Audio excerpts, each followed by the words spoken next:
Hello and welcome to the first in a series of our Architecture and Philosophy lectures as part of the Digital Consortium.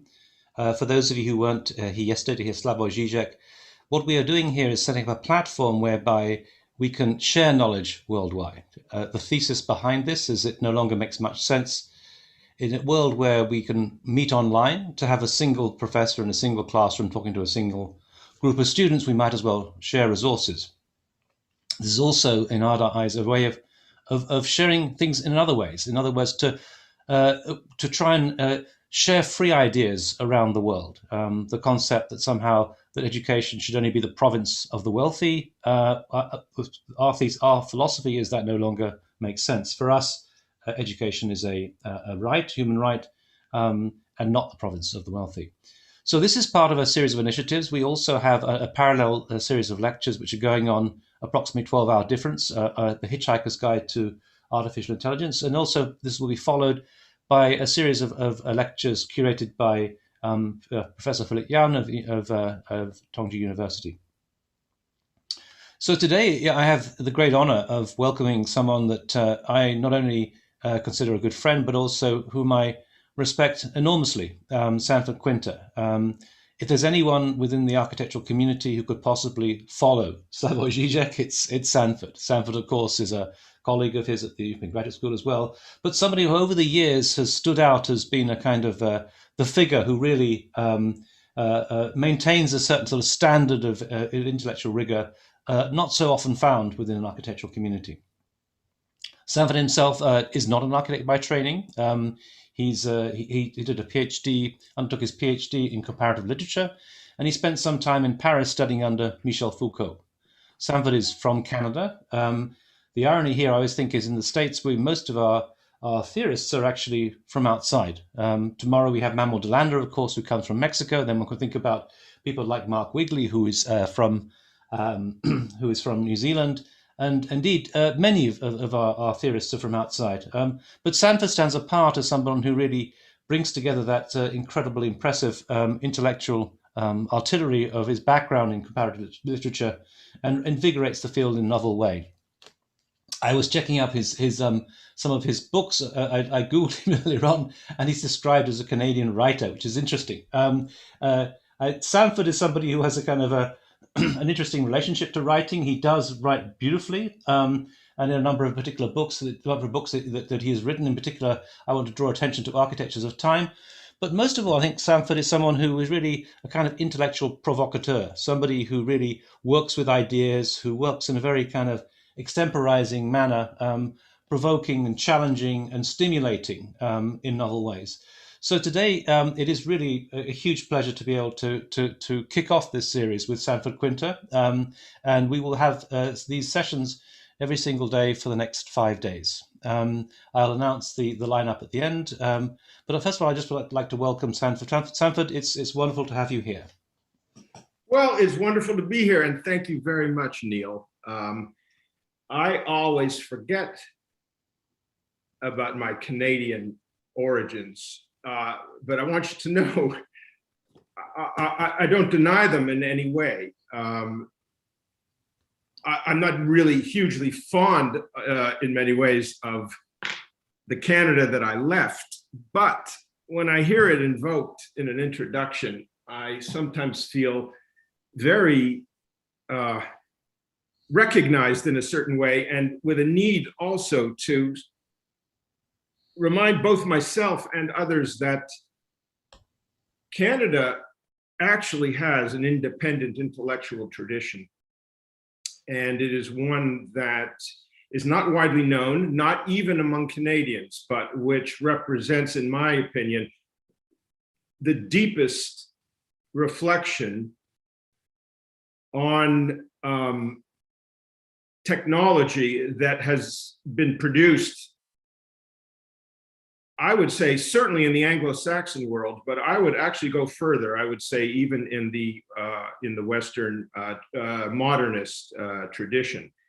And, you know, we are known in some ways widely for the popularizers, people like Marshall McLuhan and a few others, but few realize just how profound the anxiety around the modern, as a country, the identity, the identity as a country in Canada is with technology, and just how deep the roots of technological thinking go. McLuhan's own teachers, not widely known outside of Canada, people like Harold Innis, an economic historian, and a great philosopher, one of the greatest philosophers of technology of the 20th century, a man named George Grant, also had immense impact. But I would go on, there's others. There's people like Edmund Carpenter, the anthropologist, and a whole group of people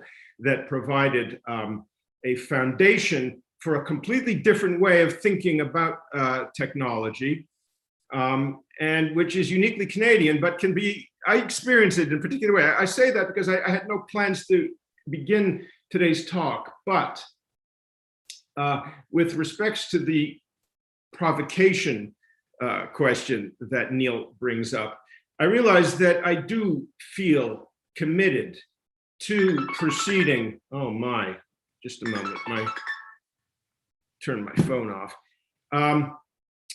The provocation, I do feel, yes, that intellectual life fails to progress when there is an absence of provocation, and progresses efficiently, perhaps most efficiently, when there is provocation and response. This is another way, shall we say, and I mean this is partly as a way of setup, to emphasize the very critical social nature. Oh, sorry, I guess somebody's got their speaker on. The social nature of knowledge. Now, what is today's talk, the one that I want to present to you? What is it about? There's a slightly episodic aspect to what I'm going to present to you today, but I want you to know what lies in my head about what were the topics that I was going to address, and that which I am in a way addressing, but which remain in a certain sense as a destination that lies slightly outside of the scope of what can be presented in a single talk, but which I really want to communicate to the community as one, at least one for which I feel there is a great urgency. And I know it exists in many ways outside of the usual boundaries of disciplinary thought, but I really want to point out that it is extremely important, especially today, that we begin to find the bridges, the tools, the cartographic, shall we say, infrastructure to go there, to go beyond these familiar boundaries. Now, just to keep it short here, I would say one of the things that I wanted to basically begin to lay the foundation for is, you could call it an idea, you could call it a provocation, and that is to say, is that when we look for our understanding of mind, of consciousness, even of thought, when we look for it and we try to locate it inside ourselves, we're making a fundamental mistake. And this, I believe, is hampering a lot of the ways in which we approach both the broader world, the physical universe, as well as the way we think about the way in which we partake of that world ourselves through our nervous systems. Now, that's where I intend to go. Maybe you can keep that in your minds as I go through some of these individual thoughts and materials.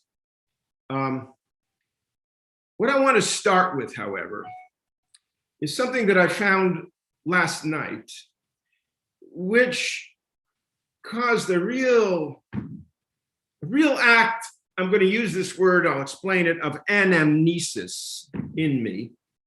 which means an act in a way of remembering. But it took me quite by surprise. And while can't remember what I was looking for. I was searching for something online. I think I needed a reference. I came across a very short one-page summary of a lecture that an old friend of mine named Francisco Varela, I'm sure some of you in the audience have heard of Francisco Varela. He was a very significant biologist, but also actually one of the inventors of the term autopoiesis. He was a cognitive scientist. He was also a philosopher. He died tragically and much too early, but I worked with him for about 1.5 years on a book before he died. I was the editor of the book, and I was trying to shape the book and bring the book out in my capacity as editor at Zone and Zone Books. He, in the end, decided to abandon the project, to my chagrin, but I fully understood it, at the time when it became clear that he wasn't going to live very long, and he decided he wanted to dedicate his last months to other efforts. I had forgotten the time spent in that way working with him and the incredible influence that his thought had on me, because I haven't really thought about it too much. And I came across this short little text online that was a summary of a lecture that he gave in Japan, I believe sometime in the late 1990s. I think it was 1998. The title of his talk is "Why the Mind is Not in the Head." Now, it was such a beautiful text that I decided, for whatever it costs us in terms of time and effort today, that I wanted to read to you because of how mellifluously and how succinctly it sums up a set of problems which I had forgotten I was already engaging 25 years ago, because they seem so fresh today. And that is because we have so much amnesia in our culture, but also because as the conversations continually to turn over and renew these days around problems like virtual reality, augmented reality, artificial intelligence, and all of these other forms of, shall we say, algorithmic, artificial domains, and our engagement with them. I forgot, they always seem urgent, they always seem fresh, they always seem new, they always seem unanswered, they always produce an immense anxiety, at least in me, and yet I forget there is a long tradition of this, and I found his text to be incredibly beautiful in its capacity. So if you remember, it's 23 years old, but of course, I remember that's when I was working with him. Is that Shini, whose speaker is on and whose microphone is on? Anyway, I'm going to read this to you, and I'll make some comments as I go on. He has founded something known as the Cosmos Forum. This is the first time I'd ever heard of it. But anyway, he says the Cosmos Forum, which is obviously some kind of global initiative, calls for a re-enchantment of the unity of humans and their environment. This took me by great surprise because these are words that I have been using for the last 20 years, and I've certainly been aware of this as a very precise goal and destination, if you like, for thought, though I have rarely associated it with him. And I've been thinking, and I've been teaching, other people who have come subsequently, but realizing just how profoundly the debt is to the work that he and Maturana did in the 1970s around problems of autopoiesis. And anyway, the tradition of Western science and technology introduced its opposite, the opposite of this unity, the sharp distinction between mind and physical matter. A distinction between mind and physical matter, which is, of course, a false one, required by the distance between observer and observation, which he points out is the core of science, and of control, which is the core, he says, of technology. It's important that we remind ourselves today, with all of the glad-handing and backslapping and congratulatory exuberance that is taking place today around the exploration, the understandable exploration of entirely new emerging modalities, technical and otherwise, things that we know, let's just say, and we can, there's many of them, but VR, AR, AI. We mustn't forget the historical foundations, shall we say, and the caution that we have learned from every other technical model that imposed itself, if you like, and deformed our fundamental, two things, our fundamental understanding of the world and our understanding of understanding, but also of our more rudimentary experience, our sensory and sensual experience of the world. These things do shape themselves altogether. Going back to Varela's text, this dualistic paradigm has become dominant worldwide and a key component of our modern ecological crisis. Now, that paragraph is mind-blowing to me for a variety of reasons, and it's primarily in the choice of words. And I wish in my secondary task in today's talk, which is essentially to try and insist on creating a context, or let's just say a change in the context, the intellectual context of how we approach design problems today. And I wanted to point out a couple of things, his choice of language, the dualistic paradigm, which he is clearly signaling as deficient and as a deformation, let's say, of a broader, more urgent, shall we say, recognition and reality. The dualistic paradigm is, to keep it very simple, it is a corruption and a mistake. The dualistic paradigm has become dominant worldwide. I think it's impossible to argue against that idea, but it's important to know what an argument against that idea would look like. The opposite, of course, is a kind of a monism. And I haven't the time here to begin to discuss that idea from the point of view of the philosophical tradition, but I would like to point out that in some of the texts, not some of, virtually all of the texts that we've been publishing in Log over the last year. Log is a New York-based American architecture primarily and design journal.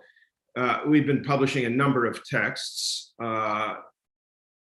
They're under the guise of a rethinking of the problem of nature, the concept of a monism, the principle of a monism, and how we can engage monistic attitude and monistic thought today.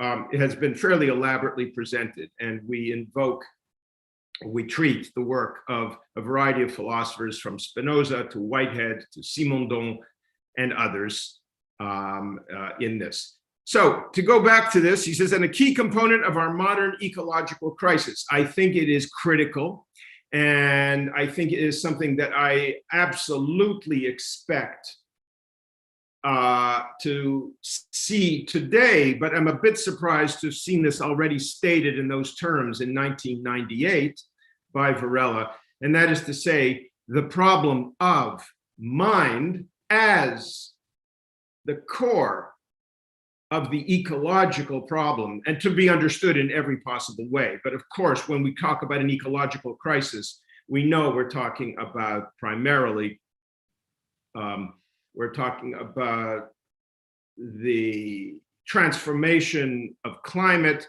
and the rapid and dangerous destruction of our otherwise our natural universe, our natural resources, and so on.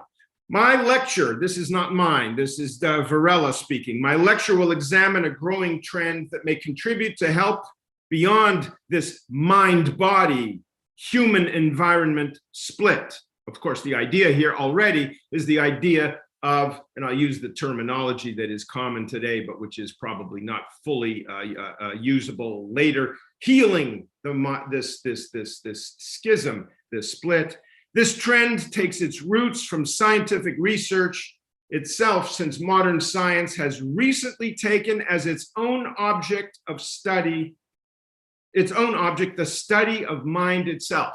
Now, I would like to affirm this. In some way, the study of mind really did only emerge in its modern form in the last 30 or 40 years.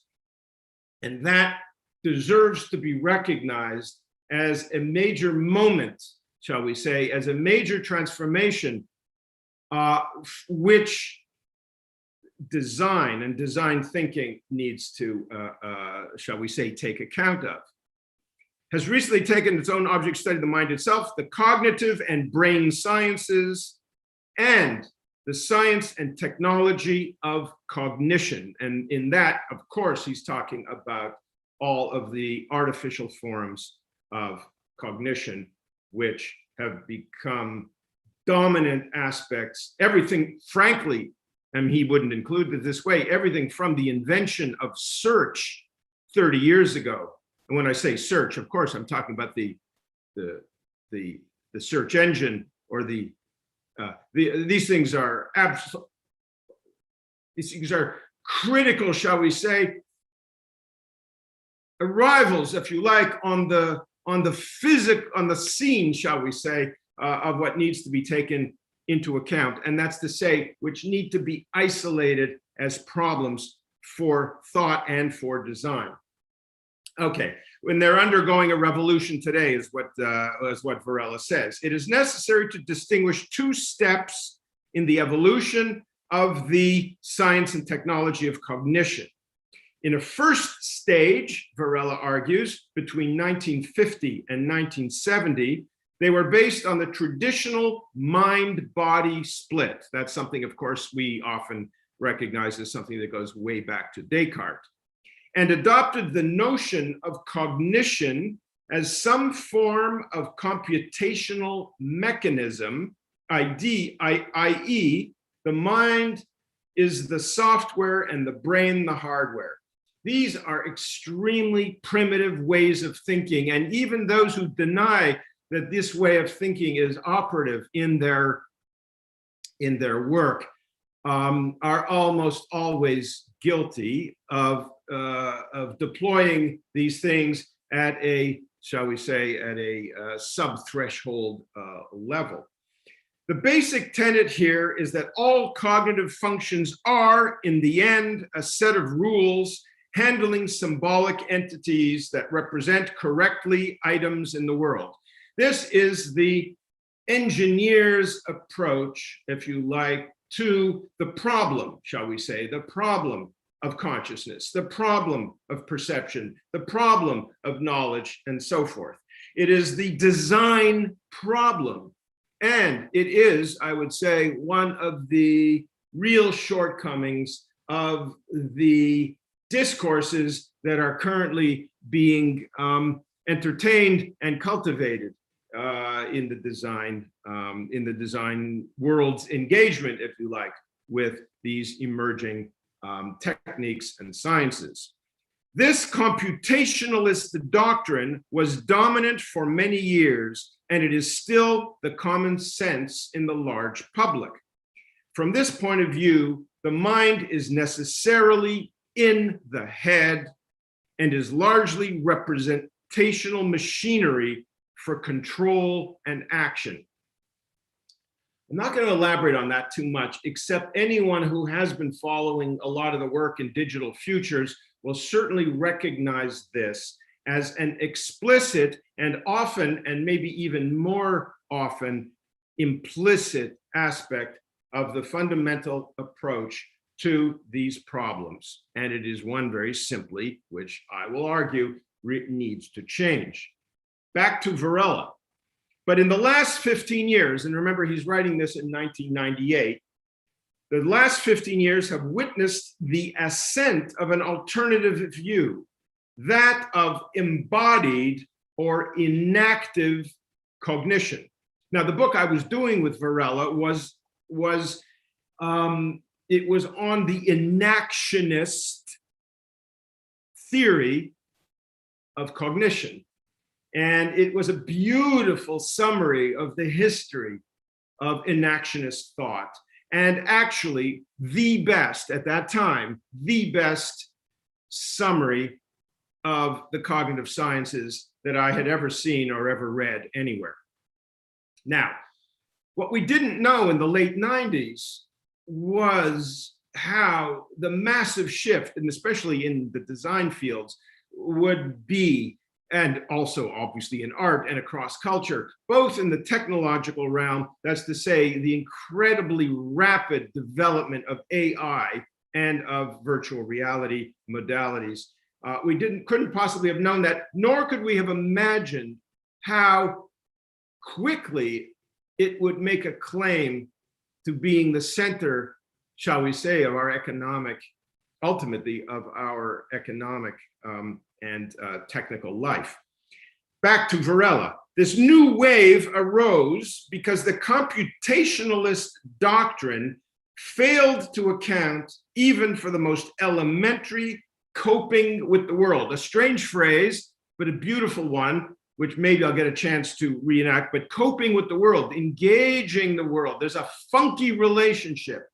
Let us say, there's a funky but absolutely inseparable historical relationship between the mammalian brain, shall we say, which is the one that concerns us, and the physical world. And that is the locality, that is the location of where design problems must be thought through. So he says they have failed to account even for the most elementary coping with the world, as in walking, perceiving objects in a natural setting, imagination. These are just three things. Now, what I do want to invoke is a term that he used right up front in the first sentence of his little summary here, which was in fact, it was the first word he used, re-enchantment. Re-enchantment of walking, perceiving objects in a natural setting, imagination. These are things which he points out, a cognitive scientist, and one of the most prominent cognitive scientists of the last decade of the 20th century, basically pointing out just how profound are the shortcomings, shall we say, of the computationalist model. Slowly, the cards turned into considering that the basis of mind, and get this is a very important phrase, the one that I'm essentially, my paper, if I get to it today, is essentially about. He says, slowly the cards turned into considering that the basis of mind is the body in coupled action. Now, a lot has been said, obviously, over the years in terms of the whole problem of embodied consciousness. And yes, Varela wrote a very, shall we say, a very influential work with Evan Thompson. Some of you will certainly know it, on the embodied mind. Embodiment is a very important principle, a very important feature. You can't dispense with it. You can't theorize that. If you can't theorize that, you can't really explain anything. But that is not the term I want to bring attention to specifically here. It's the second term, the one of coupled action. It is in coupling, in dyadic coupling, that the mysteries and the real action, shall we say, and the real domain of understanding and explanation in terms of all of these topics in cognitive sciences, that is where they are to be found.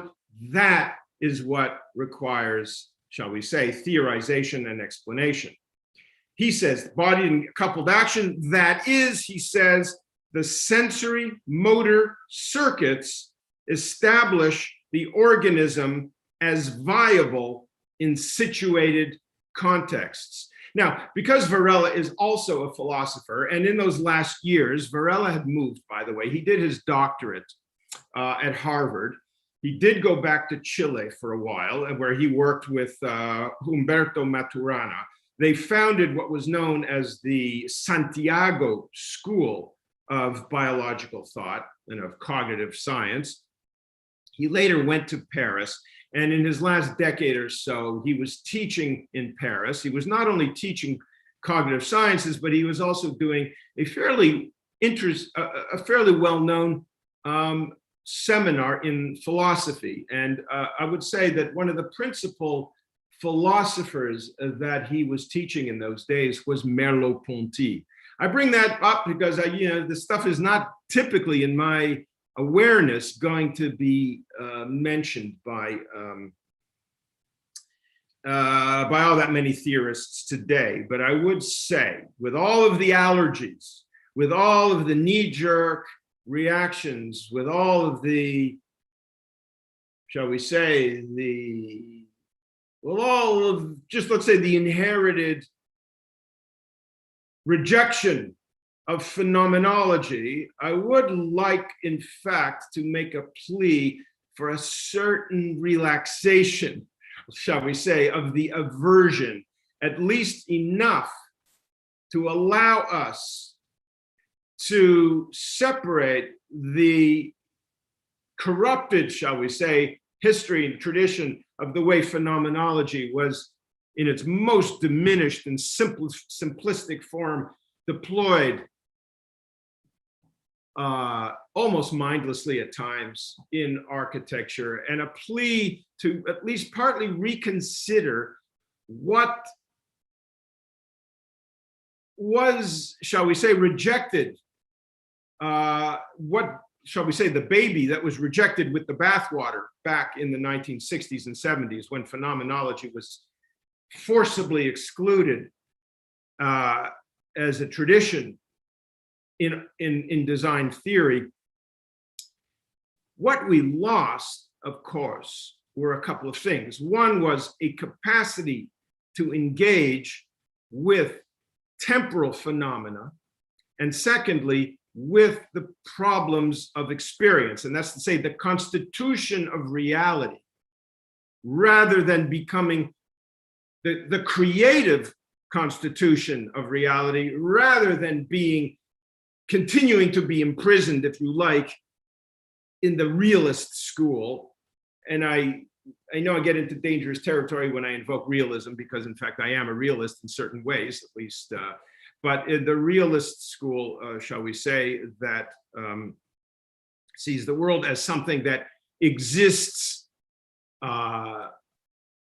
very simply, as something that can be mirrored, represented, grasped, photographed, let's say, by a mind which exists outside of it. Okay, from this perspective, going back to Varela's text, the brain appears as a dynamical process process is important. Dynamical is, of course, the term so frequently deployed throughout the 1990s. We don't need to pay too much attention to that right now. Of course, it is dynamical, it is temporal. And not, he says, a syntactic one. And it is important that this, I think, this critique, shall we say, be incorporated into contemporary thought. From this perspective, the brain appears as a dynamical process of real-time variables with a rich self-organizing capacity and not a representational machinery. Now, he is speaking very, very centrally here as a cognitive scientist. His work throughout these 2 decades, his last 2 decades, were ultimately meant to show meant to hasten, shall we say, the demise of the representationalist. I'm going to now change the term that I used earlier, the realist. I'm going to retract that term and talk about it, the representationalist. So to go back to his text, so in this sense, the mind is not in the head, since it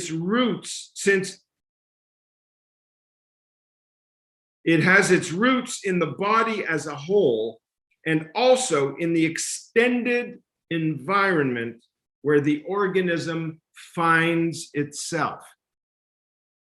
And that is something that I will be dealing with in my paper. I use the term interest to discuss that. Now, I want to point out one more thing. In his last paragraph, again, 1998, he says, beyond embodied inaction, and those are the two, for those who don't know Varela, these are the two terms most saliently associated with his work: embodied cognition and inactionist models. The inactionist model, I want to say this right up front, is actually highly informed in Varela's work by his practice, not only as a scientist and philosopher, but also as a Buddhist. And it is the incorporation, he was one of the first, I won't say he was, let's say, one of the more important. You know, we know that there's a lot of, there are a lot of great physicists whose engagement with Buddhist philosophy and with Hindu philosophy informed in very, very important ways the formation of the modern understanding of the physical universe, especially in quantum theory and in relativity theory, and in subsequent theories of information and so on. But this was one of the first, he was one of the first to include this in his work. Now, the inactionist model was often, for you to understand, the inactionist model was often summarized in the title, actually, of a book of Varela's, which was called On Laying Down a Path in Walking. On Laying Down a Path in Walking. I think for some of you that will be immediately evocative of the understanding of the inactionist perspective,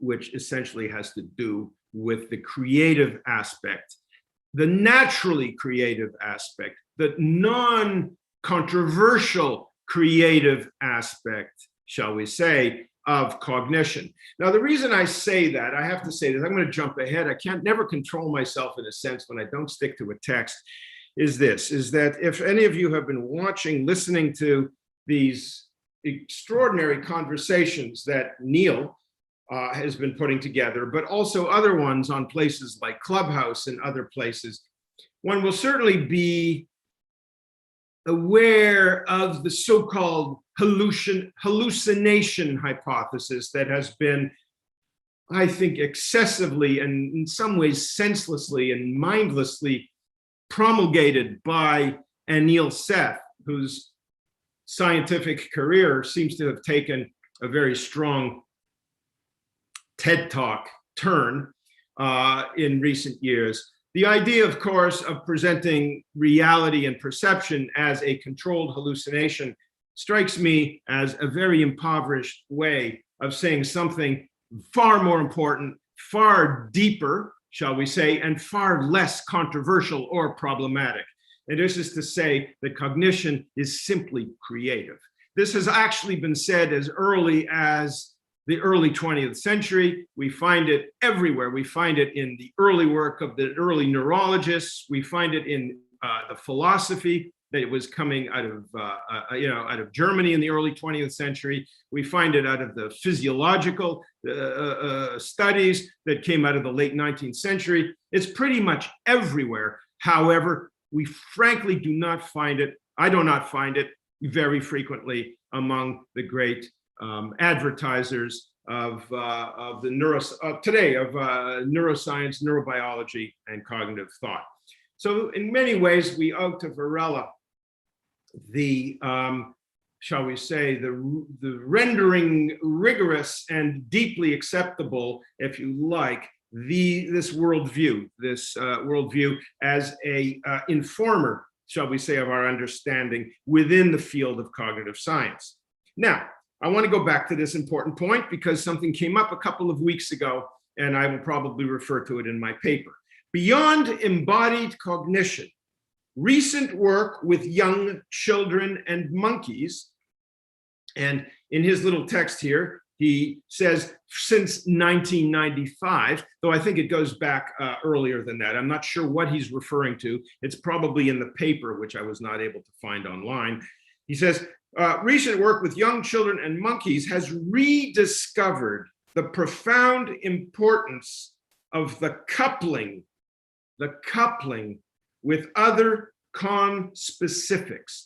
Conspecifics is a term used in anthropology and in neurobiology and social anthropology, etc. Conspecifics simply mean with others who belong to a specific species, community, or population. In other words, zebras on the African plain or savannas are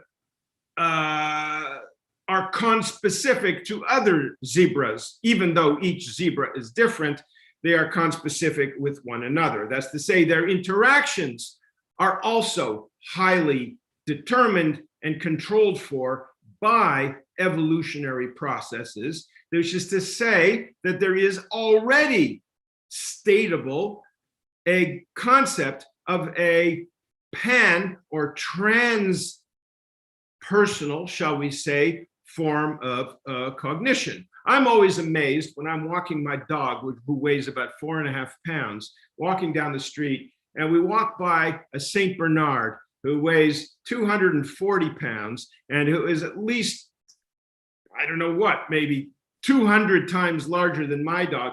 Why a dog, with all of the variety of different animals, why a dog is able instantly to recognize another dog as dog. Fascinating. Not a sheep and not a cat. Anyway, it's not simply the 4 legs. In any case, this is a very important thing. What is he referring to when he talks about young children and monkeys? It has to do with attachment theory. It has to do with that original neurally critical period of the emerging child's engagement with the cognitive processes of the caregiver. It doesn't always have to be the mother, but it's typically the mother. This means, going back to Varela's text, that the constitution of a mind is always concurrent with the extended presence of other minds in a network. Thus, beyond embodied inaction, there is also generative inaction, a trend that points to the beginnings of a science or interbeing. I think there's a mistake here in the typography. I think it probably says to the existence of a science of interbeing, the future for a proper understanding of the necessary unity of mind and nature. Okay, I took much too much time, but I thought, well, first of all, I never had an opportunity to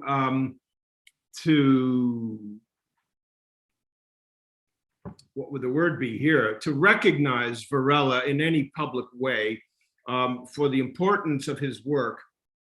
And if nothing else, it would be that here. Okay, let me get to what I've got to present to you guys, and maybe some of the provocations that I'd like to introduce. I'll try to go fast through the technical parts, but the field of modern brain study, from the moment it split off from, and by the way, my paper was written before I found this thing of Varela last night. The language I used was, for me, part of the reason I read it is because it was a stunning kind of consonance. The field of modern brain study, from the moment it split off from materialist perceptual psychology, arose out of the problem of integration.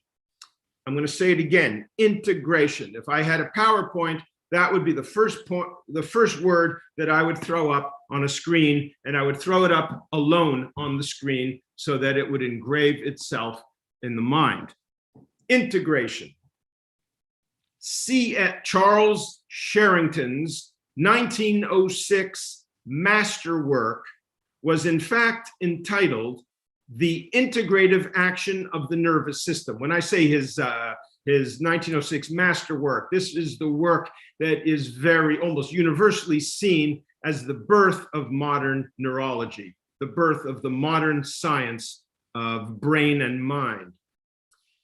He used that term, the integrative action of the nervous system, advancing two enduring foundational principles that merit to be continually re-foregrounded today. I think even returning to the origins of neuroscience, to the origins of the study of the neural apparatus, are instructive and corrective, if you like, for the ways in which I think the study in this area of study is in some ways going off the road today. What are these two things that need to be foregrounded? Number one, that the nervous system is in fact revealed in its action, not its physiology. And there, in fact, is practically a pure echo right out of the Varela text. Action, of course, is most of the word of inaction. And number two, its principal operation, what it does dominantly, what it does almost comprehensively, and in fact, according to some theories, what it does exhaustively and uniquely is integrative. Its task is to bind all form of variety, that infinite variety of the world, of existence, that challenging, terrifying variety of things into coherent, functional wholes. Now, forget it. I'm going to skip this thing. The third.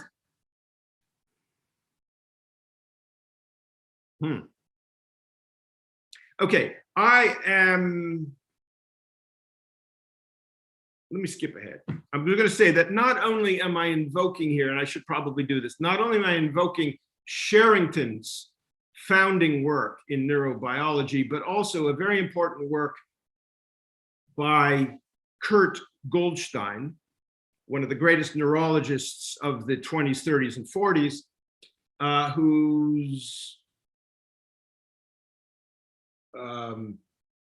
whose work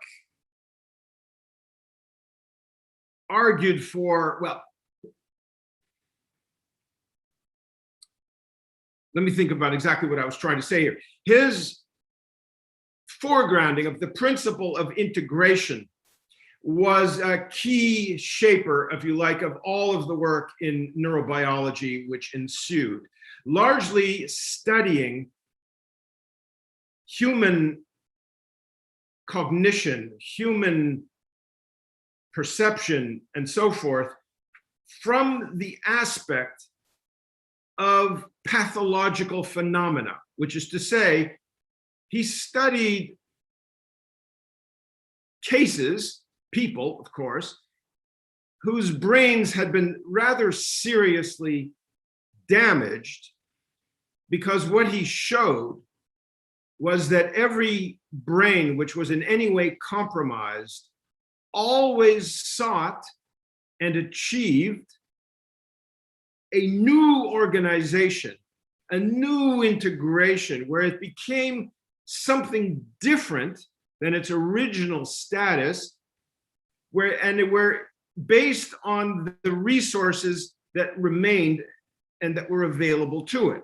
And his argument was that in the damaged brain, and by studying the damaged brain, we could far more clearly see the actual processes, that we could see the algorithms, we could see how the brain operated, because it would produce entirely novel and creative performances. Now, 50 years later, there was an incredible profusion of popular literature from neuroscientists, starting with the work of the most famous one of all. What was his name? He died last year. Neil, please help me. The man who mistook his wife for a hat, and so on and so forth. Sachs. Oliver Sachs? Oliver Sachs, yes, Oliver Sachs, who was a great student of Goldstein. Yes, Oliver Sachs started it by publishing all of those extraordinary stories of brain-damaged patients.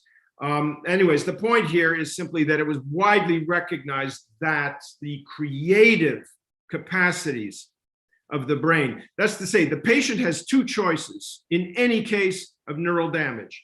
The patient either dies or invents itself anew as an entirely specific new type of organism. Anyway, that is what is the wonder, shall we say, of the last 30 years of writing, primarily of writing about neurology.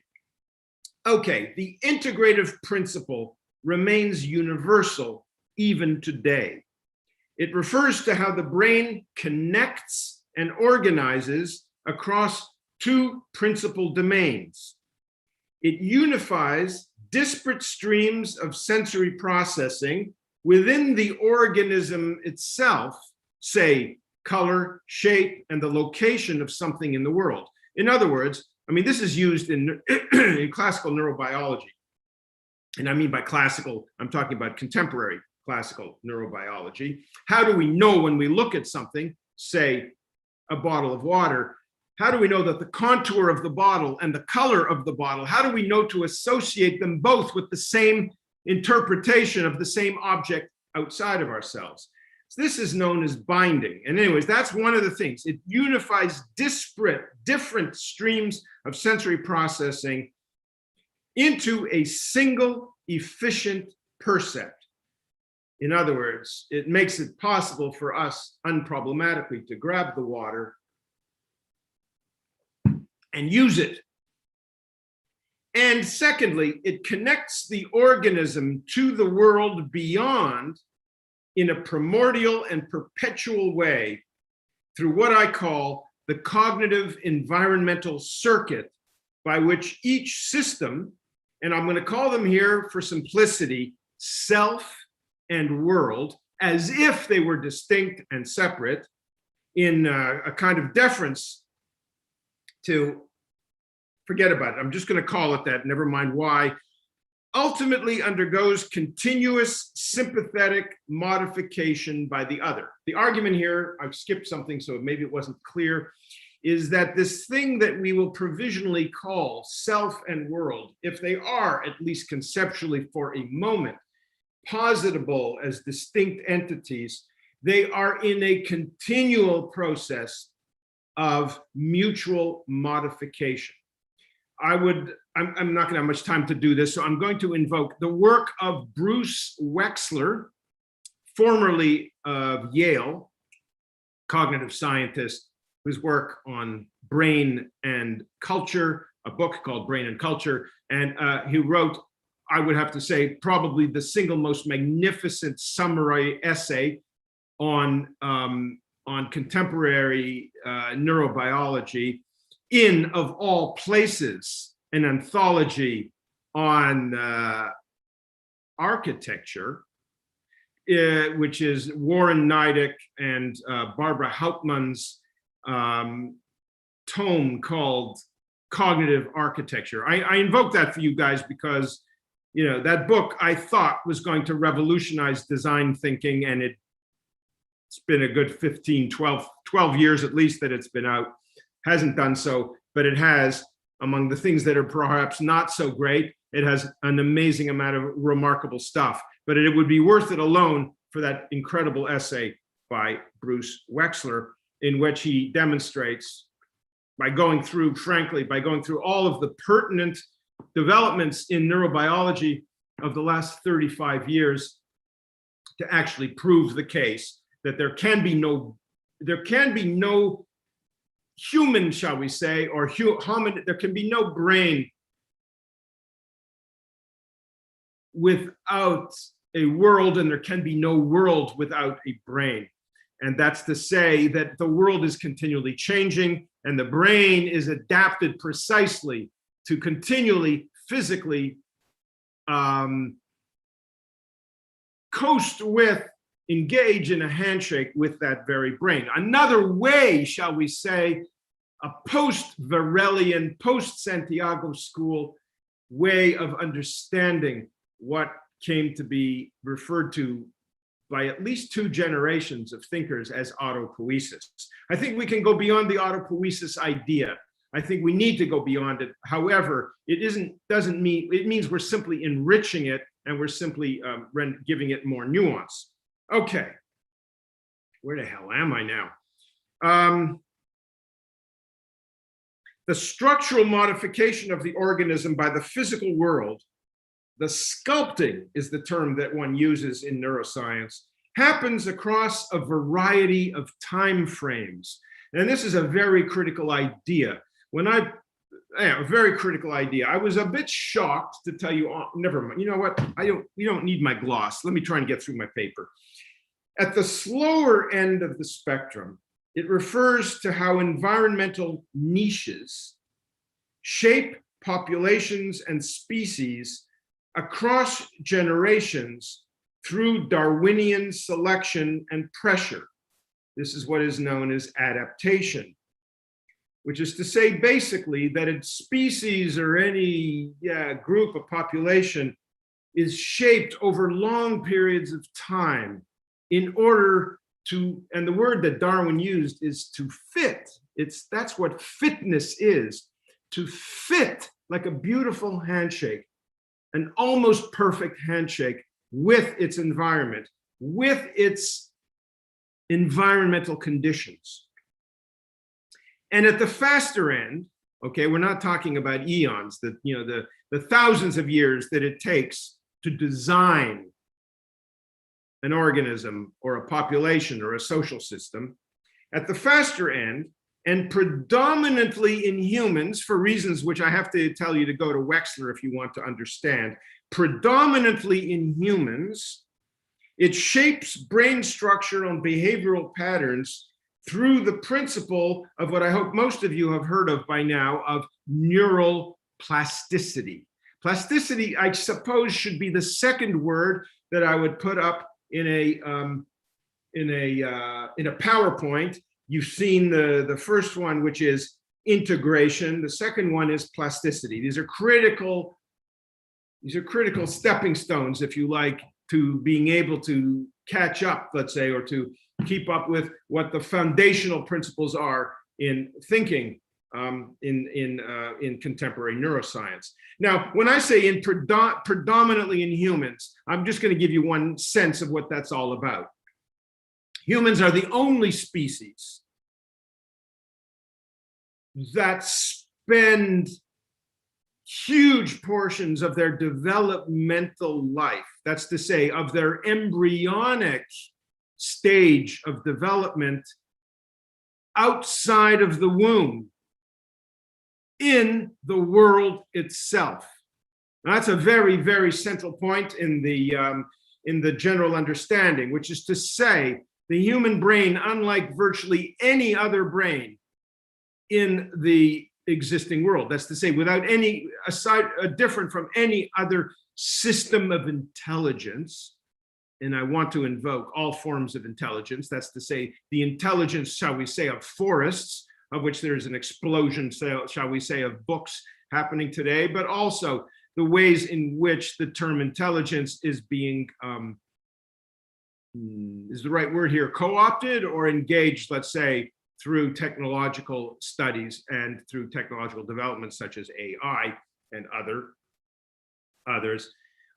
There is a very significant difference. Okay, so that's to say there is something already very specifically unique about a brain, a nervous system that is dominantly shaped not by what is known as the primary repertoire, which is to say what can be generated in a vacuum simply by the unfolding, the developmental unfolding, shall we say, of neurons, may be partly determined, but never more than partly determined by genetic readouts and information, but rather by input by a completely unpre-knowable set of stimuluses, which is the specific, local, and contemporary world into which that brain is delivered at its birth.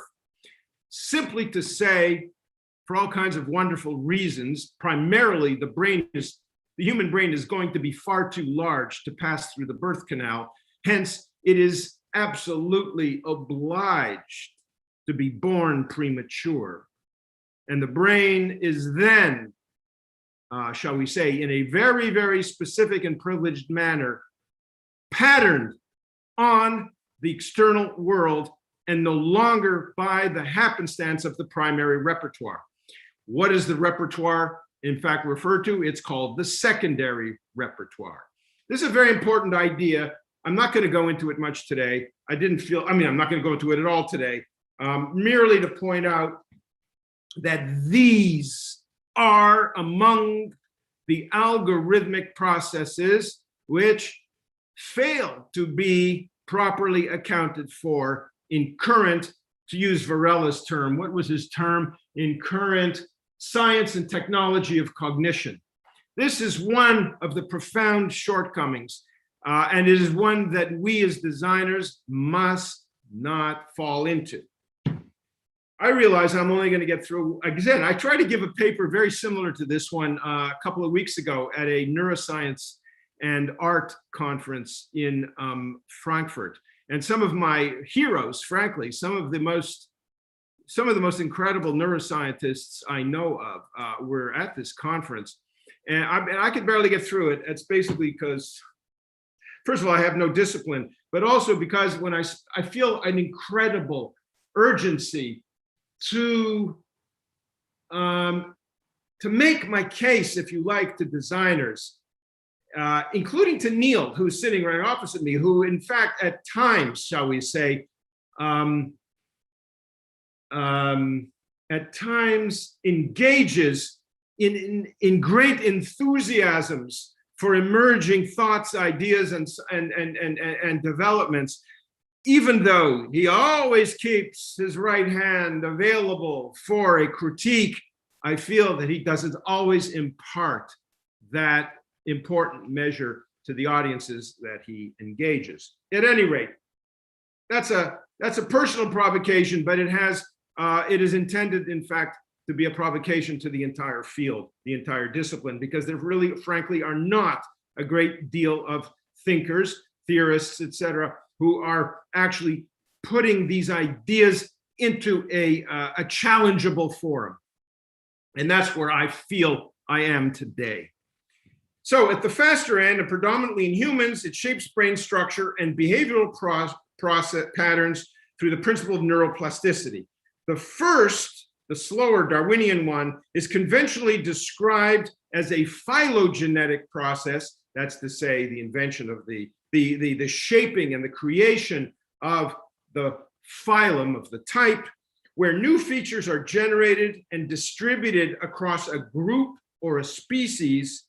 The second is referred to as ontogenetic. That's to say, the genesis of the individual, of the onto, the existing single unit, in which a single organism undergoes an individuation, a specification, specific primarily to it, but within a range arguably shared by a generation of people, a community, or a population, which is to say, and it's important to understand this, is the mind and the brain are not separable.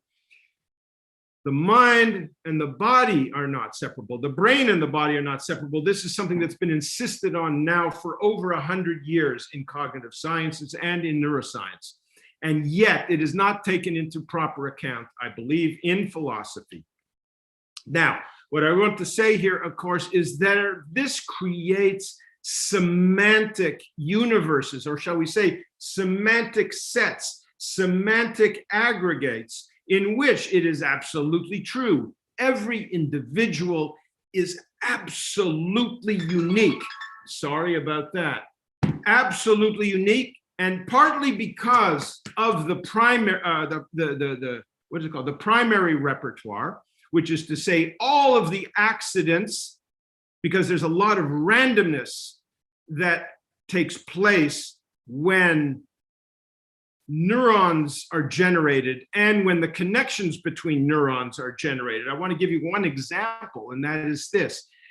In the early developing brain, and in the brain for at least the first 6 months after birth, the brain of the human, there are 100,000 connections, neural connections, created, generated every single second of that organism's life. Now, there are reasons why that is the case, but that is also an unbelievable speed, which is to say it is not controlled. What controls that proliferation? One thing and one thing only, and this is what plasticity is all about: the pruning process. You can't, those connections will either live or they will die, but they will live, that is to say, they will get strengthened and they will even become concretized, structured, they will become made flesh, they will become material, they will become matter, they will become semi-permanent if they are activated. And there is only one thing that can activate the connections in the brain, and that is stimulus. And there are only two places, but predominantly only one, let's say for argument. There's only one place that that stimulus can come from. It can only come from the world. And that stimulus is always, shall we say, it is always, I don't know what the right word is to use here. It is always an engram. It is always it is also a geometry which exists in the world. It is always something concrete, something verifiable. I don't want to call it reality, but of course it belongs to the thing called reality that is out there. Now, it is also true that it is not 100% true that all stimulus must come from the outside world. We know that in the crisis states of an organism that is being denied sensory stimulus, the organism will begin to die. An organism without reception, without communication, without contact with the external world, with the structure, behavior, the patterns of the external world. An organism that does not have that continual reception, that continual flux of stimulus, does begin to die. But before it will begin the process of dying, it will manage to generate its own stimulus from resources that exist inside of itself. Now, this is a complicated problem because it is largely unclear whether that includes dreaming thinking, and certainly hallucination. We know that hallucination, and I'm not going to use this in the Seth sense of it, because I frankly think that he has the most impoverished understanding of hallucination of any public scientist that I've ever, I mean, it certainly doesn't measure up to any of the stuff I've ever read. Now, what does this basically mean? Hallucination is the construction, shall we say, of some image which cannot be, shall we say, ascribed to having an actual existence outside of ourselves.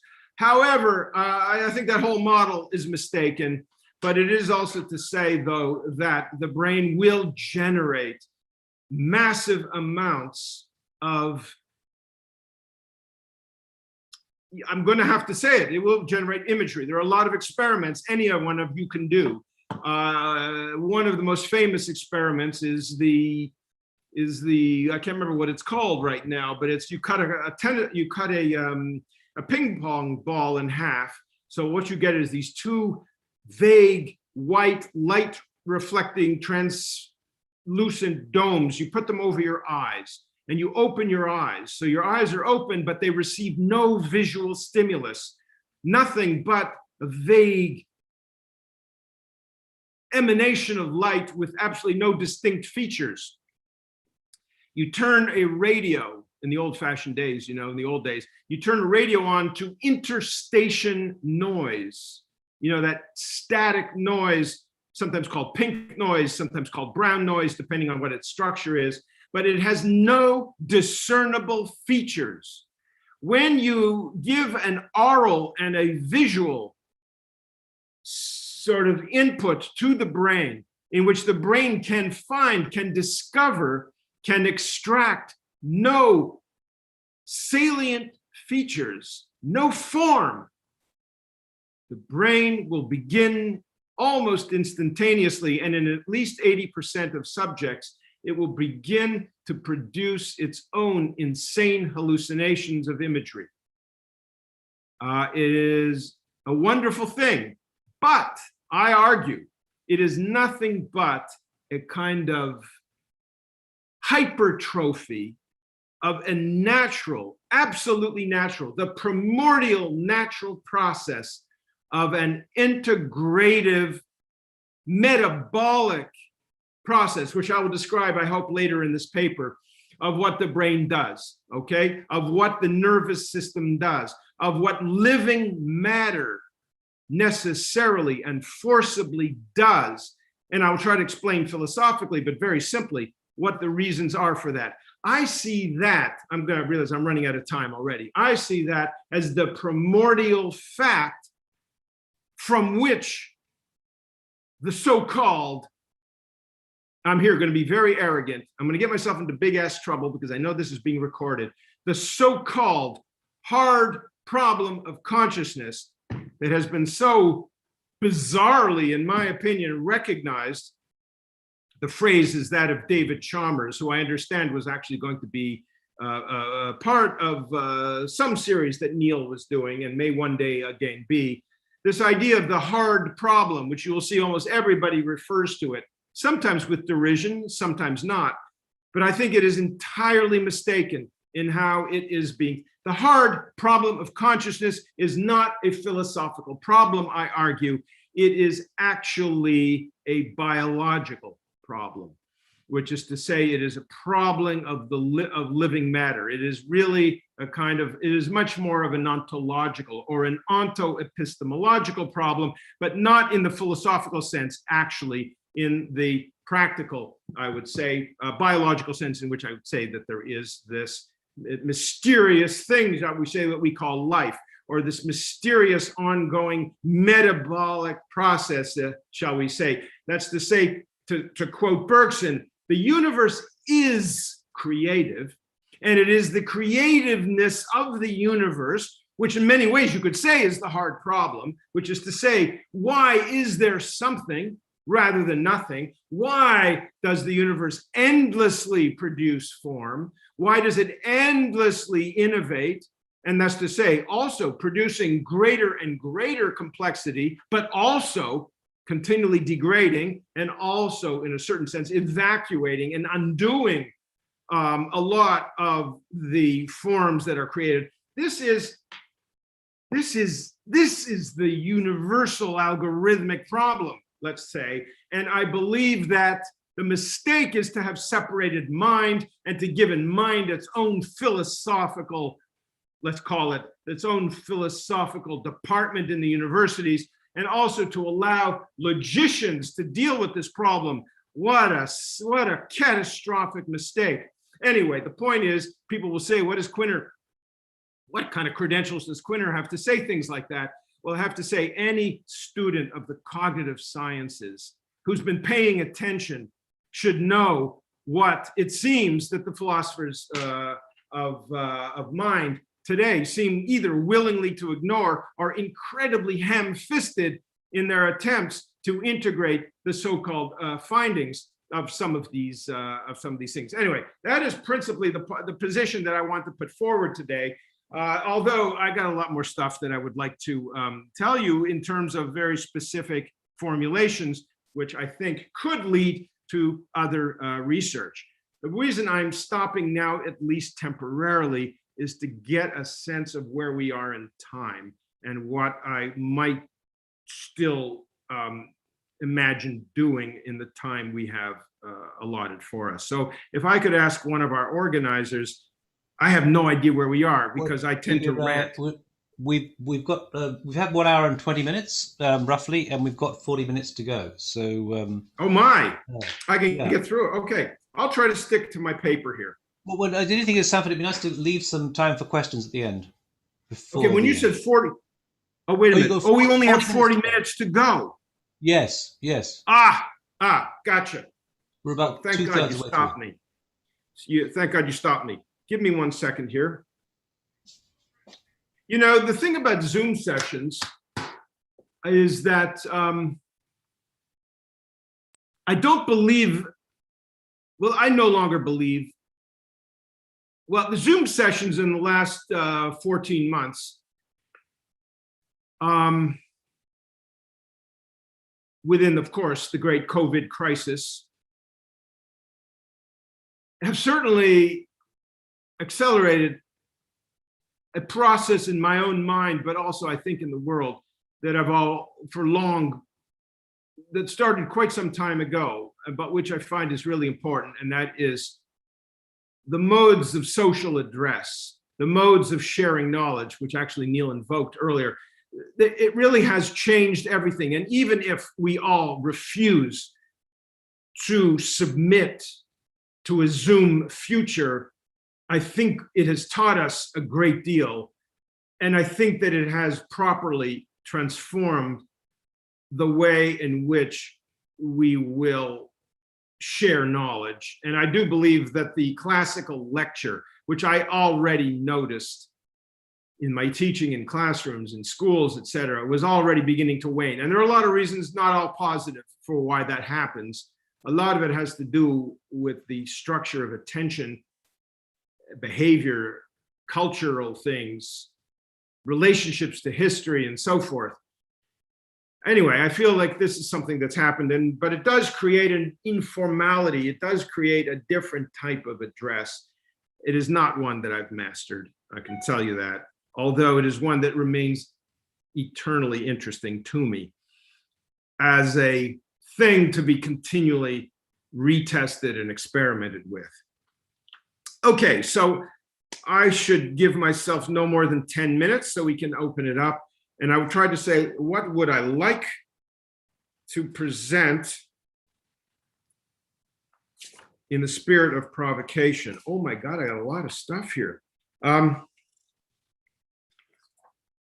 Sanford, we have a bunch of questions already, so I mean, it might just all be right, you know what, okay. The problem, of course, is I didn't really land on the main idea, but I'm give me 1 more minute to figure this out, and I will probably go to those questions and say, you know, we'll call it a day. No, I'll tell you what I would like to do. If you don't mind, I would like to read my last paragraph. which is the paragraph that I was going to launch with. It may not make entire sense, but it'll certainly make some sense. And I will do that. It's only about 100 words long. You guys will see the resonances and you'll be able to intuit some of the things that I had written to address, but won't. But it doesn't matter. You get the basic ideas here. So here's my last paragraph. The experience of cinema, that's to say image plus motion, and of music, which is a flowing information scape, are redolent of this initial scaffold of early sentience. Oh, that scaffold of early sentience. Oh my. I want to say one thing before I get to this. I apologize for the confusion and for the chaos. I was about to introduce a study that had been widely reported in the press a couple of weeks ago, in which an experiment using optogenetics was done, in which scientists, this was very widely reported in the press, but it was really, really important as a finding for certain reasons. And that was this, is that two mice in the laboratory had their brains stimulated in a synchronous manner. These are mice who were in a similar and shared environment, but who were in a competitive and slightly antagonistic relationship with one another based on the conditions of that shared environment. When their brains were stimulated so that certain part of their brains would vibrate or oscillate synchronously with one another, their behaviors massively transformed, and they became as if a single dyadic entity. Now, this was reported widely in the press, but what is interesting is not the specific reasons that it was reported in the press, which is to say, number one, is the extraordinary use of this brand new technology, which everyone knows is going to massively revolutionize the study of the brain, which is to say, you can now actually tap the brain without actually putting apparatuses around it. And you can activate specific neurons and so on and so forth and figure out what the fuck they do.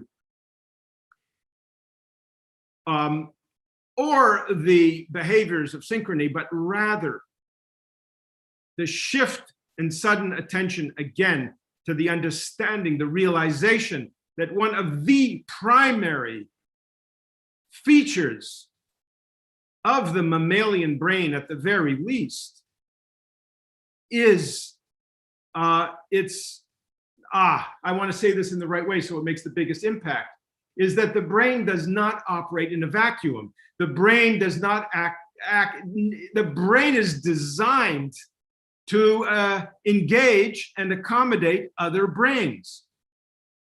In other words, there actually is no mind the way it is studied and constituted almost universally today.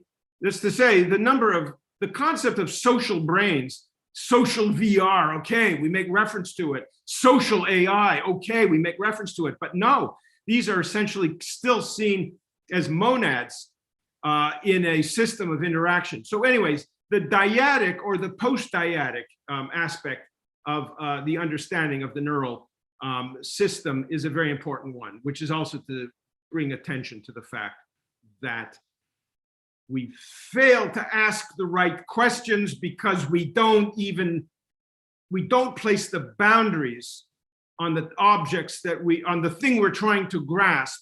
We don't place the boundaries in the right place. And so, of course, secondly, which is something that should be of great concern to architects, designers, artists, and so on and so forth, is simply the fact that mind and world, there is no boundary between them.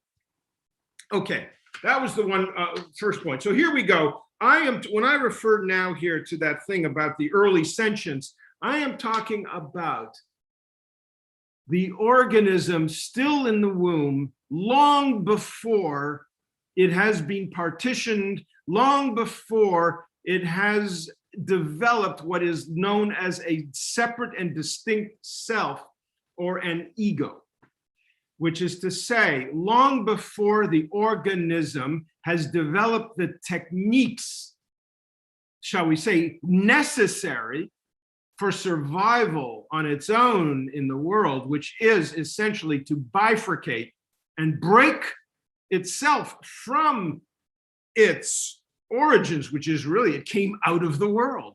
You know, you were a simple piece of matter, which became increasingly sentient, and the continual imposition of, anyway, the point is I did describe earlier in the paper the experience, especially of acoustic and vibratory phenomena, the reception, if you like, of information from the world in the developing embryo, which lays the foundations for the mysterious effects that music, and especially motion art, motion phenomena have over us, the power. So the redolent of this initial scaffold, this pre-ego, pre-self, oceanic, non-separative or pre-separative scaffold, which explains our fascination with them, as well as the fact that, or at least music anyway, is universal and inexplicable.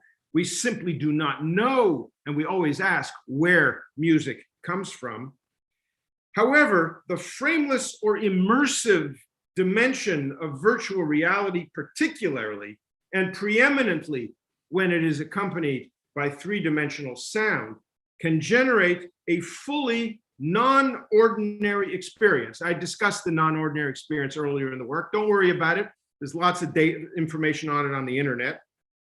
Can generate a fully non-ordinary experience, which, by the way, is always a kind of flow experience or a peak experience, can generate a fully non-ordinary experience in which one is free of the constraints of falsely located awareness, which is, I'm invoking here the idea, it is a mistake to locate awareness within the brain, within the single individual.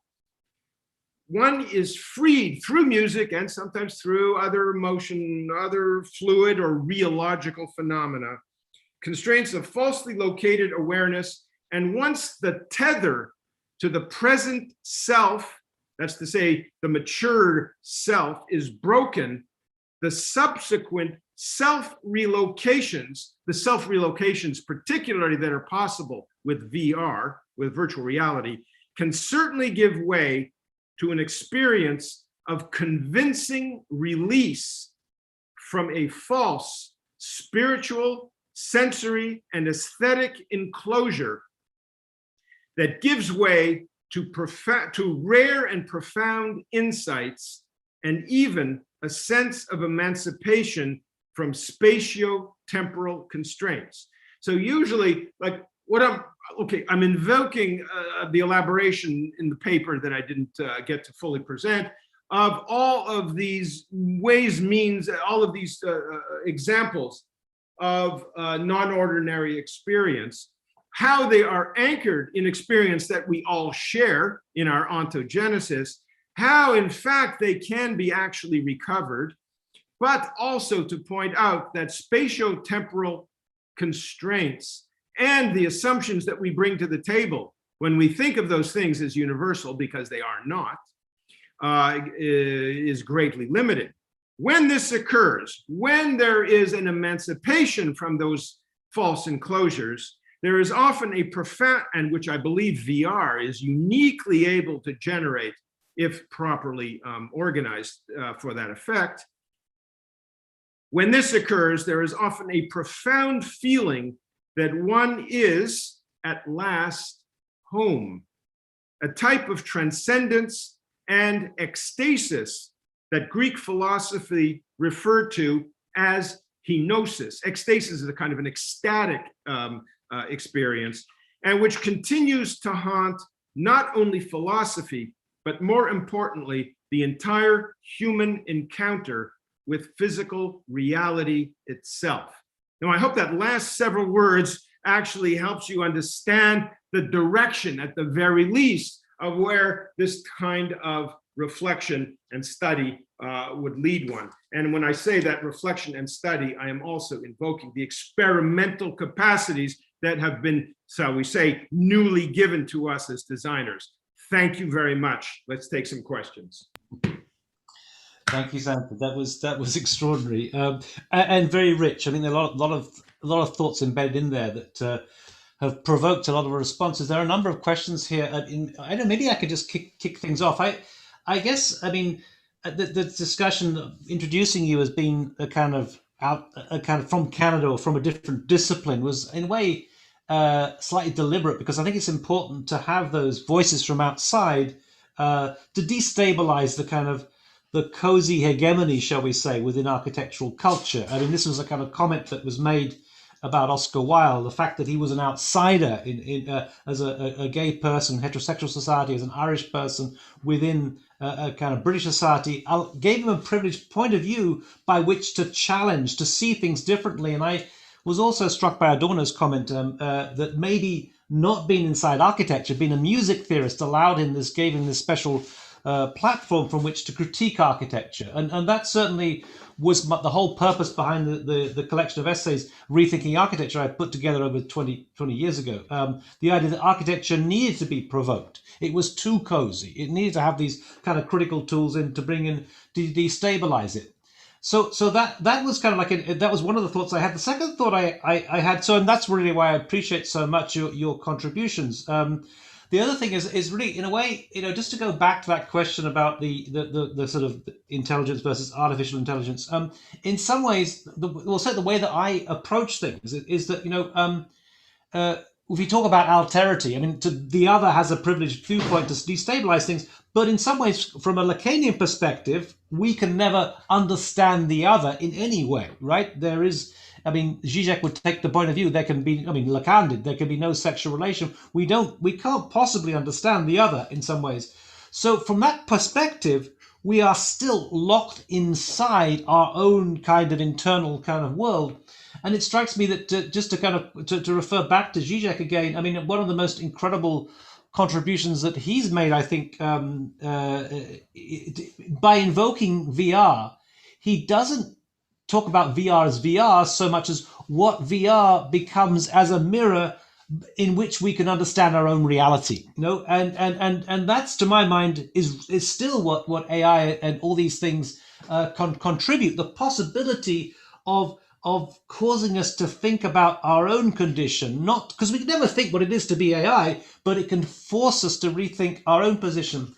And one of the things I think that in terms of the term hallucination, I mean, I think I'd be much more supportive of Anil Seth. I think he's fantastic. But one of the things I think I would really stress is, if we go back to Oliver Sacks, the notion of hallucination is actually, it's not, I mean, hallucination is when you're seeing the world and you see other people in your view. I had this strange experience with my father in his final hours, actually. I went to go and see him in hospital, and there were other people in the room with me, as it were. They weren't, but he was seeing them in some way. So the idea, to my mind, actually, I think that AR has potentially a really interesting role in which we could really think what hallucination itself is. It's not necessarily about, it's about things that are encompassed in our viewpoint that are different. Anyway, I really appreciate your comments in many ways, but in the end, I don't think we can ever even imagine what AI is. We simply use it to think about what we ourselves, we're locked into our own sort of world. One of the comments I wanted just to kind of follow on in some ways from that was a comment that comes from Victoria Luisa Barbo, and I'll just read it out to you. Thank you, Sanford. I would even argue that minds are never alone in the web of information stretching across the environment. We are never alone. We are always in a process of what Simondon calls transindividuation with other organisms, patterns of stimuli clashing with other patterns, dissolving the boundary of the individual. Some are going to call for this for the term symbiosis.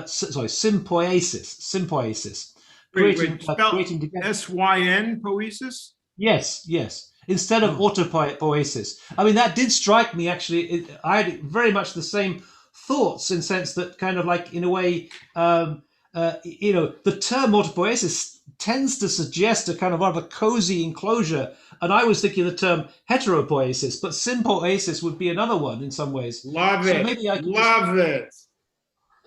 Thank you both. Go on, go on. Listen, we're doing something. We're actually doing something now. Keep going. Let me hear. Let me hear the rest of this. Well, that was it. That was it. That was the point. I think. What is your opinion on this? Was a kind of a question, but no, that's exactly. In some ways, that's precisely in a sense what we're doing here on this platform. Anyway, is kind of interfering, destabilizing, challenging each other, and that's, I think, where maybe that kind of those sparks of creativity emerge. Well, first of all, let me just say this. I was not comfortable today. Remember, this is something I discovered last night at 3 a.m., this thing of Varela's. I worked with Varela quite a bit, but I never loved the idea of autopoiesis. I invoked it a couple of times today because I thought it was a good way to drag up a lot of history and bring it to the surface today. I am never going to use the term again now that I have the term synpoiesis, or what did you call it? Heteropoiesis? Heteropoiesis. Hetero is a little too complicated. Let's find. Anyway, I'm going to stick with sin until we can get a better one. And the important thing here, of course, is to absolutely realize it's great. It's great. It's great. It's great. So you're right. There's no such thing as auto-fucking-poiesis. That's to say, is that there is no non-collective genesis, and especially to do with mind. Mind is a collective process. Now, I will suggest a couple of things. I just want to say this, is that, there's a whole area of study these days, and by the way, it's spiraling wildly now, that is known as consciousness studies. And it is not confined to, these dried up philosophy departments. There's an amazing amount of work going on in consciousness studies coming from other areas and factoring in entirely different things. There's to say there are scientific aspects. There is, for example, I'll give you an example of something. How many of you have heard of polyvagal theory? I mean, I guess I'm not going to get response from people. Now, it isn't clear that polyvagal theory actually is still accepted. It was accepted for quite some time. I think it may be considered largely, shall we say, largely outdated now, or let's say, what's the word? Found to be untrue. There is another term which is used. There's one called what is it called? Limbic Regulation, which comes from the field of attachment theory. And attachment theory was a major development in medical psychology. I don't know when it began, the 30s, and then really, really big, I think, in the 1980s with the work of John Bowlby and others. But largely what it has to do, and I invoked it a little bit earlier today, it really has to do with the way in which every mind absolutely requires another mind, at least, and other minds in order to achieve itself, in order to become, if we get what it is, in order actually to survive.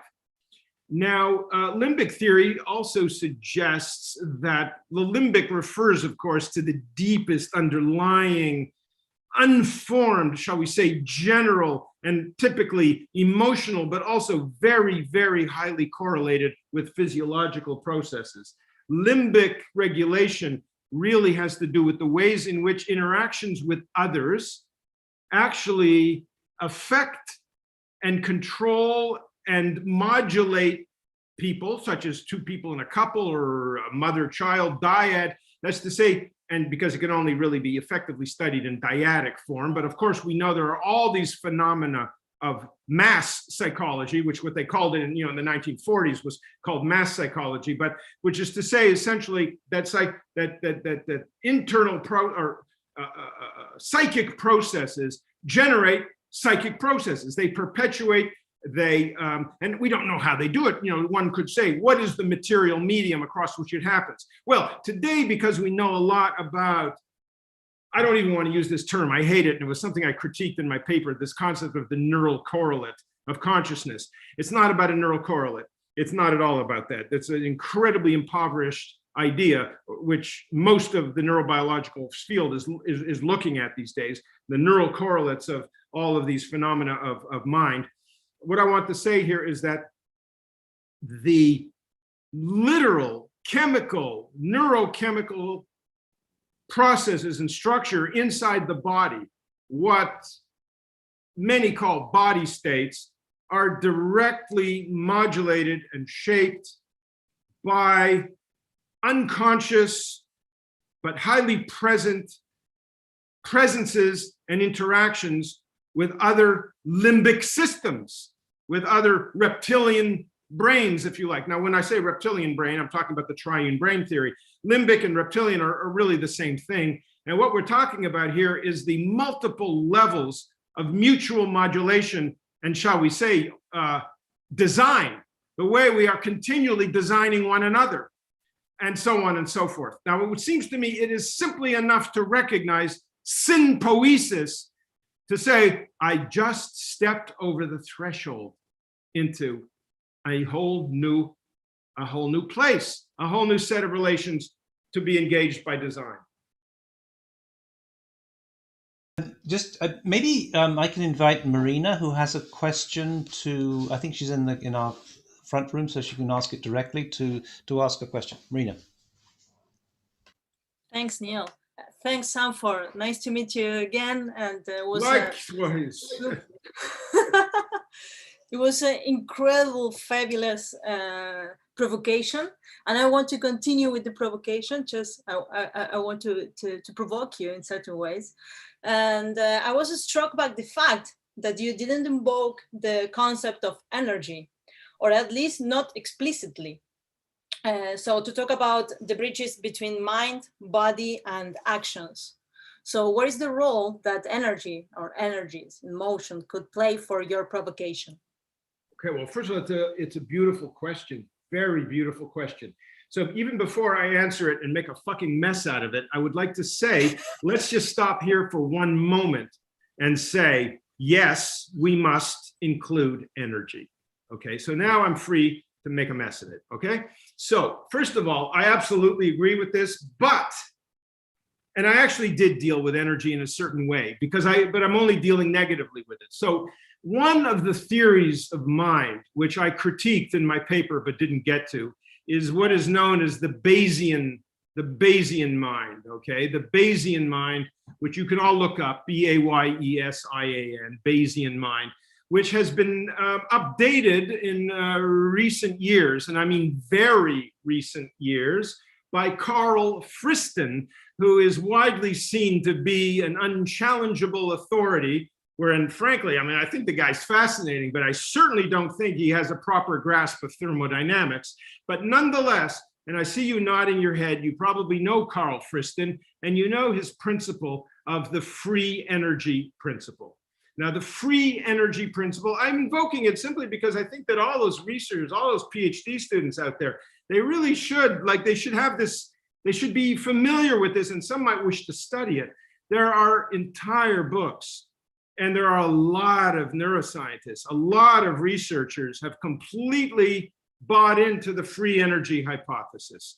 And the free energy hypothesis basically states that the brain's functioning can be explained by its need, if you like, to reduce free energy, to reduce surprise, to reorient as much as possible. That's to say, to save energy, to save energy. I take the exact opposite point of view. And I've got a book coming out soon. I hope, God damn it, if anyone's listening and who's been waiting for my damn book, I feel really sick about it. Now, we're not going, it's called What is Energy and How Else Might We Think About It? And we didn't get to include anything on the free energy hypothesis, but that's going to be in volume 2. My argument here basically is that is not what life does. It does not try to minimize free energy. It does the exact opposite. It seeks what Howard Odum called maximum power. Now, oh man, it gets complicated because we start to get into a lot of things. I don't want to bring in a lot of inferences here, but I would say this. I would say that ultimately what we are talking about here is, yes, the world can be looked at as an informational and energy continuum whose salience, which is to say, whose features, whose forms, whose incidents, which are the topics, this is what my paper was about, I didn't get to it, but which are topics of interest to every organism and probably to every patch of reality. This interest is basically, I mean, you could look at it as a purely digestive thing, is our task is essentially to harvest, if you like, let me find the word, I'm a little lost, I didn't sleep enough last night, is to harvest advantage from the environment in the way of simply getting as much energy and information as possible. But in fact, and this is the argument I make in my paper, which we didn't get to, but it's as simply as this. The hard problem is not a hard problem. Why? Because what the brain does, and this is how I solve the problem of integration, the brain is functionally required to continually move both information and energy through it because it must evacuate the scene in order to engage what the world in its continual unfolding is presenting to it, which is to say that interest is really about that. The idea is to accelerate the energetics. That's to say, to use it as quickly as possible. That's what creates the most efficient, shall we say, engagement with the environment. It's what creates, or shall we say, recreates that perfect immanence of mind and world. So ultimately, yes, when those mystics and others invoke the idea of the dematerialization, so to speak, or when, you know, some of the great consciousness theorists like to point out that, that the world is an illusion, it's partly because in its ideal form, there is no potential, there is no way simply to decide that there is a boundary. If you consider it, it's a continual flux. And that is why mind and world are actually consubstantial. It's a kind of panpsychism, though, God damn it, I'm not going to be able to make an argument for this in my 80 minutes or whatever it is that I'm allotted here. However, I do think it's more fun than anything else I'd like to do, and this is what I am going to try to do. So yes, let's think about energy in a local way, but also let's also continue to think about it also in a global way. Yes, I think that mind and energy are probably indissociable terms. Okay, thank you, Sanford. We have more questions, I believe. Yeah. The other question by Emiliano, could you maybe ask that one? Yeah. So there is a question from Emiliano da Conceição, and he said, why do you think architecture resists becoming a system of investigation, invention, and technique? A new organon, as you once proposed it. Oh. To what degree has architecture, to what degree has architecture emancipated from traditional ways of thinking in the last 20 or 30 years? Well, honestly, to tell you the honest truth, I used to be very sour about that. I would agree. But the truth is, even though I make a lot of hoopla about how architecture needs to catch up, architecture needs to get with it. You know what? There's been a lot of wonderful there's been a lot of progress. I will say that the field itself, absolutely not. The field itself, you know, there's a lot of, I mean, honestly, how many people out there are shaking their heads, or how many people abandoned? I mean, I'm not saying this was a wonderful talk. I'm just simply saying how many people turned up and said, Jesus Christ, this is not about architecture. I'm out of here. So the bottom line ultimately is there is a real challenge that architects will face today.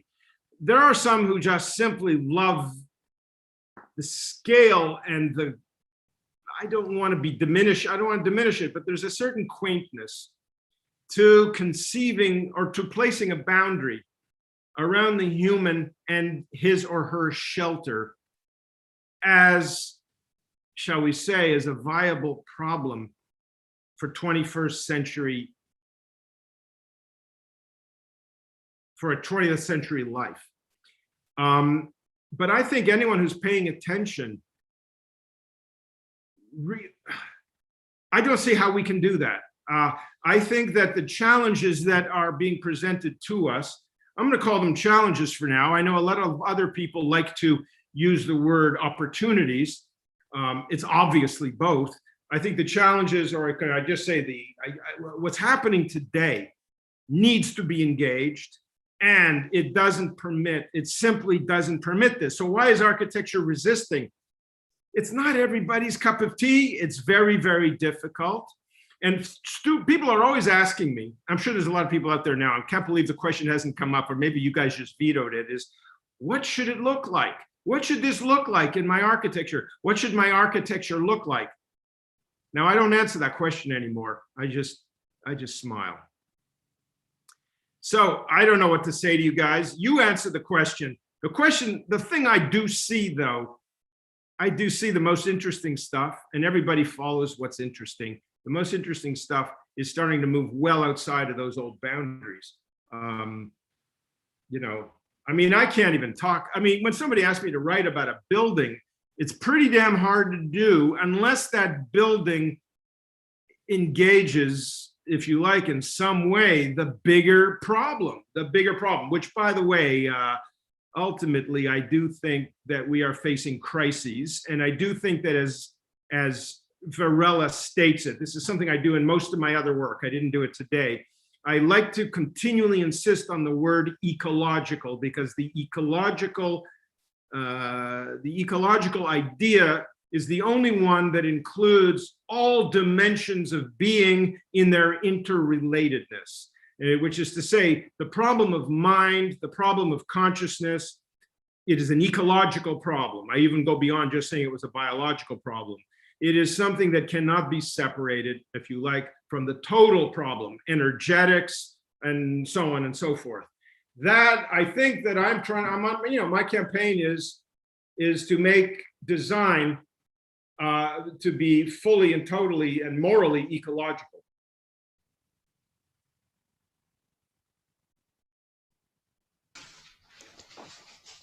Do we have any other questions coming up from the panel today? If you do, if anyone has a question, please could you put it into the chat. What I will say at the moment, while we're waiting for another question, is that it's astonishing. I've just been Googling some of these guys who in the chat, where they come from at the moment. I see that we have someone from Nadia Sama from Pakistan. We have Vasco from Bangladesh. We have Philip Yuan from China. We have Slobodan Vasilevsky from Macedonia, and so on and so on. It is really spanning the world. So I think that's an extraordinary thing itself. We've only got 4. Oh, Marina, do you have another question? Do you want to read it out? Sorry, you just sent me a text. Marina? Yes, there is another question from YouTube from Arturo Fernandez Gutierrez Rojas, and he says that can it be said that we just not think with our whole body, but with our environment as well? So our built environment can transform our mind and ourselves in a deep way. So the question is like, if we think, can we say if we think with our whole body and with the environment as well? Wow. Well, first of all, it's a beautiful question because it's not really a question. It's actually a statement. And Like as a comment, statement, yeah. yeah, no, as a statement, I accept it. I accept it as being right and true. There's a couple of things that should be pointed out, and I find it hard to respond to for a couple of reasons, and they're personal. Number one is because thinking in my universe is kind of complicated, but in my universe, thinking is sometimes diminished in terms of its privilege as a way of knowing. Now, I'm not going to go into this too deeply. I'm simply going to say a lot of you know what I'm talking about. But I live in a universe. I live among people, among discourses in which thinking is very often opposed to. I mean, people even talk about the non-thinking mind. Everybody in one area of my contact world are interested actually in a much more direct physical engagements, as if there is a kind of an intelligence in our bodies. And of course, I mean, that belongs here. So the whole point is, can we think with our bodies? In the light sense, I say yes, yes, yes. And beyond the embodied school of Thompson and Varela, et cetera, there's a lot of other types of stuff completely different than this. I'm just going to signal to all the viewers, but particularly Rojas, who just asked this question. I still, after all these years, have never read anything as profound and comprehensive and understandable as Bruce Wexler's essay in Cognitive Architectures. I can't remember the title of it, even though I've taught it. I've taught it for every other year, at least for the last 10 years. It's an amazing place to get the entire statement of the problem. So I can't remember your question anymore. I just remember thinking that it was right on, that we should begin to develop other models besides, let's say, I'm losing language here, besides the doctrinaire notion of thinking, because thinking is typically linear, it is typically syntactic. Let us say, I mean, this is what I say in other topics, is that what our nervous system does, it does a lot of things. That's to say, it metabolizes reality in three ways, let's say on three axes. One is cognitive, through thought. The other is through the sensory apparatus, through sentience. And the other is feeling. Now, feeling is a whole school. Okay, feeling, this is Damasio, this is Ledoux, these are some of the most prominent, and this is a lot of consciousness studies. This is the Polyvagal Theory, etc. There's a lot of stuff on this. So that one of the big revolutions, not typically taken into account by the neuroscientists as such, but very, very common in other domains, in other scientific domains, is essentially what the role is of thinking. The role is of feeling, if you like, in the construction of our engagement with the world. Now, the interesting aspect about feeling is that there are massive physical and neurochemical, may I say it, okay, correlates, which is to say our body changes and body states are critical. I consider the body to be yes, we must begin to think about the body's thought, the body's sentience, the body, but I think that we mustn't, this is my beef with this other school, we mustn't exclude thought from a pure physical, a purely body-based understanding of cognition. I would like to say one more thing. Transitional phenomena are huge right now in consciousness studies. And I'm referring here in many ways to the ways in which especially psychedelic researchers and people who are using these chemicals, these medicines, to transform the connection patterns in the brain in order to, because these are fundamentally, these produce the pathological states that Kurt Goldstein always argued were the real windows onto the understanding of of how the mind operates. Now, in those models, in those studies, they're using MRI, functional MRI, and they're actually beginning to build literal models of the brain, but also conceptual intellectual models. There are things that are, I'm just giving you some examples, an idea of where the correlates are. They're not in neural correlates, but rather in systems correlates, such as what is known as the default mode network and the salience network, which is a kind of way in which different parts of the brain engage to activate and sustain certain states of body and states of mind. They claim one of the great models, one of the most dominant models today, the one you would have read about, for those of you who read the book by Michael Pollan called How to Change Your Mind, which was perhaps the great runaway bestseller of the COVID era. When he was talking about all this new research, he foregrounded this idea of the way in which the administration of these medicines shuts down the default mode network, and in the release of consciousness from the default mode network, we are released from our tether or our imprisonment with ourself. And when that occurs, there's this massive expansion, and reality presents itself to us not as a point, but as a continuum. And it is from that the insights were, at least in one model, though the insights gained, if you like, through this, shall we say, technological release, if you like, from the prison house of ego and of self. And so anyway, I point out there's many of these models. One of them is, this is known as the entropic brain theory. And it's interesting. It was followed up by the free energy fucking theory, where they began to try to engage with a thermodynamic model. And then in the last few months, it was not replaced, but a further elaboration happened, and they started talking about pivotal states. And pivotal states, we know from dynamical systems theories, are ways in which the brain can become pregnant with an incredible possibility of unfolding. That's to say, it can reach a kind of a crossroads where it can go in many ways at once. In any case, I believe, and I don't have time for it now, these models all have one thing in common, and that's interesting to look at.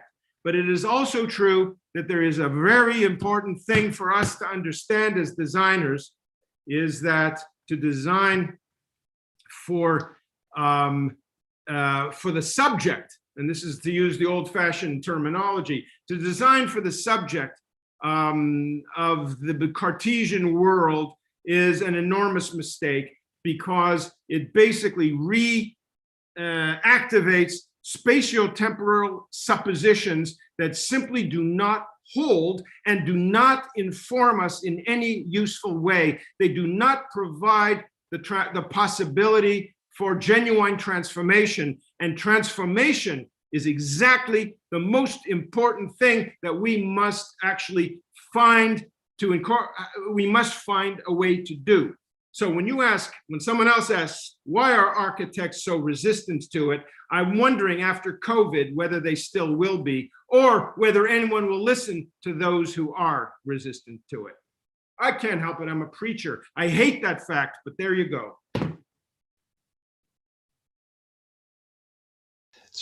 We're going to have to wrap up now, which is a shame because it's such a fantastic, very provocative session.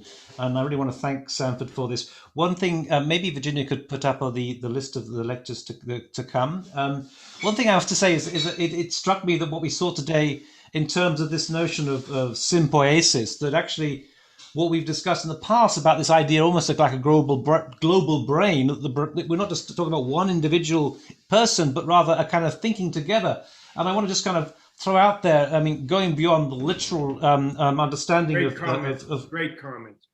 Of computation, compute literally means to think together. And what we're getting, I think, is from the Latin, computare. What we're literally getting is a kind of swarm intelligence that I think is really very provocative. So I just want to thank Sanford for as ever, being so provocative. And I think everyone who hasn't heard him before has got some evidence now of why Sanford has such a remarkable reputation.